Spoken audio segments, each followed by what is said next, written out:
गौरी नाम की एक विधवा महिला थी जो एक छोटे से गांव में रहती थी। उसका जीवन बहुत कठिन था। उसके पति की युद्ध में मृत्यु हो गई थी और ससुराल वालों ने उसे अपनी बेइज्जती का शिकार बना दिया था। उसे घर से निकाल दिया गया और गांव वालों ने भी उसका तिरस्कार करना शुरू कर दिया था।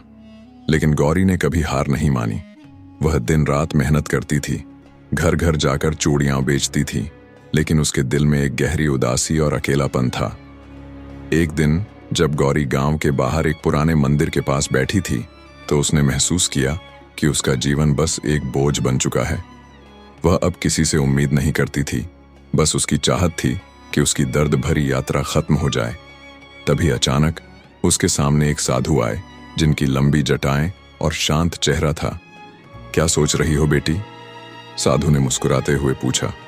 गौरी ने अपनी आंखों से आंसू पोंछते हुए कहा, मैंने जीवन में बहुत संघर्ष किया है, अब मुझे कुछ नहीं चाहिए, बस मेरे दिल को शांति मिल जाए।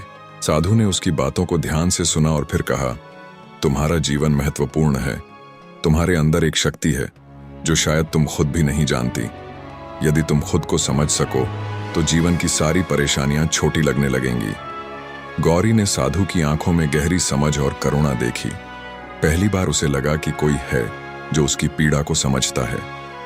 साधु ने उसे ध्यान की विधि सिखाई और यह समझाया कि हर दर्द के बाद अगर हम दिल से सच्चे होते हैं तो एक नई शुरुआत हो सकती है।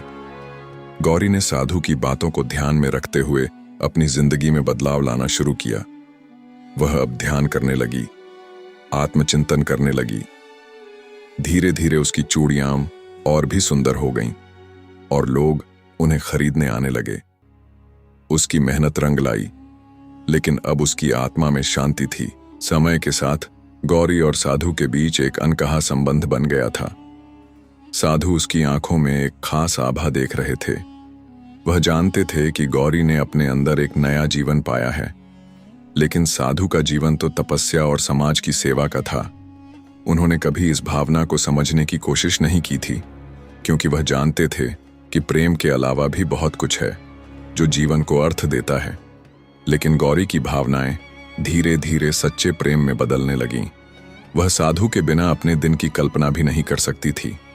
एक दिन उसने साधु से कहा, मैं जानती हूं कि आप एक साधु हैं, लेकिन क्या आपको कभी मेरे साथ एक जीवन जीने का विचार आया है?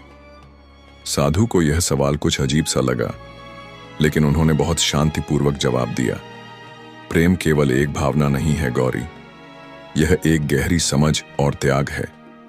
लेकिन तुम्हारी यह भावना मेरे लिए सम्मान का विषय है। गौरी ने उनकी बातों को समझा। वह जानती थी कि साधु का जीवन कुछ और है और वह चाहती थी कि उनके साथ उनका समय प्रेम से अधिक हो। लेकिन गौरी ने अपने दिल में एक और ताकत पाई, आत्मस्वीकृति। उसने अपने जीवन को साधु के साथ बिताने की बजाय खुद के साथ जीने का निर्णय लिया। वह अब अपने काम में पूरी तरह से लीन हो गई। गांव के लोग भी अब उसे सम्मान देने लगे थे। उसने समाज को यह संदेश दिया कि जीवन में कोई भी समय प्रेम की कमी नहीं होती और सच्चा प्रेम खुद के प्रति होता है। कुछ महीनों बाद साधु ने गौरी को एक विशेष पत्र लिखा। उसमें लिखा था, गौरी, तुमने मुझे यह सिखाया कि प्रेम केवल बाहरी नहीं बल्कि आंतरिक शक्ति होती है।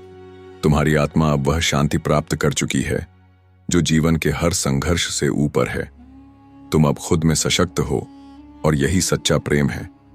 गौरी ने यह पत्र पढ़कर अपने आंसू पोंछे और उसने महसूस किया कि उसने किसी से अधिक अपने आप से प्यार करना सीखा। उसने साधु का धन्यवाद किया, लेकिन वह जानती थी कि अब उसे अपने जीवन की सच्चाई और स्वतंत्रता को अपनाना था। गौरी ने साधु से विदा ली और अपने जीवन की नई शुरुआत की। वह अब अपने काम में व्यस्त रहने लगी, चूड़ियां बनाने में पूरी तरह से तल्लीन हो गई। वह जानती थी कि उसका दिल अब शांत है और वह जो भी करे उसमें अपने प्यार और मेहनत का पूरा हिस्सा दे सकती है। समाज ने उसकी मेहनत को सराहा, लेकिन गौरी के लिए सबसे बड़ा पुरस्कार था उसकी आत्मशांति और प्रेम का एहसास।